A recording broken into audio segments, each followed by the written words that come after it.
Zdravím vás, vítám vás do Be Human Life Mastery platformy a já jsem tady s další částí takové té série, kterou jsem se rozhodl už nabalit, že budu dělat pro tuhletu platformu právě pro vás, pro uživatele. A to je o tom, jak budovat svoje podnikání, jak vytvářet projekty, jak budovat praxi. To znamená, já bych nechtěl, aby to znělo, že to je jenom o podnikání a lidi, co nepodnikají, řeknou, pro mě to není, protože já nepodnikám, já mám zaměstnání a mám ho rád a mám rád svoji práci a tak dál. Já bych chtěl, aby to bylo využitelné i pro lidi, kteří mají zaměstnání, nevytvářejí podnikání a aby pochopili, že v zásadě i jejich zaměstnání je do určité míry podnikání, protože my vždycky v tom životě stojíme sami za sebe a i když jsme někde zaměstnaní, tak my bereme svoje zkušenosti, svůj čas, svoji práci, svoji energii, to, co jsme se v životě naučili, svoje vědomosti, svoje know-how a sami sebe jako osobnost a my ji v podstatě prodáváme tomu zaměstnavateli. Takže do určité míry je to takový mikromodel podnikání, kdy my skutečně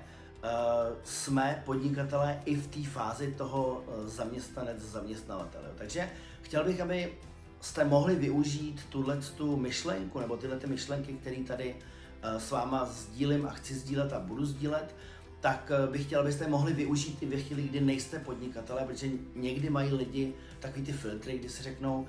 podnikatel, nepodnikatel, já nejsem podnikatel, nikdy podnikat nechci níst ty rizika, což je vlastně jako ta podstata. Ale v zásadě si musíme uvědomit, že my do určité míry sami za sebe podnikáme úplně všude, úplně vždycky, i když jsme právě zaměstnaní. Protože když tenhle model pochopíme, tak budeme mít blíž k tomu, že budeme vědět, že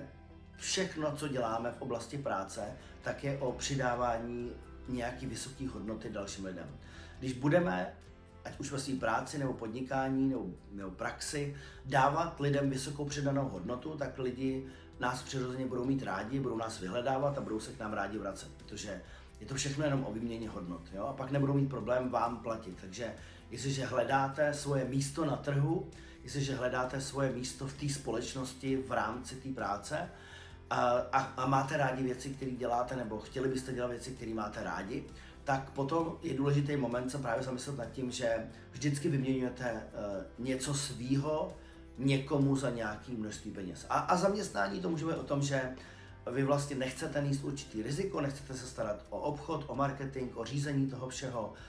o nějaký inovace a další věci, tak prostě to necháváte na druhých lidech víc, než třeba byste museli v podnikání a ono vám to potom dává nějaké množství peněz, které vám dávají určitou životní jistotu.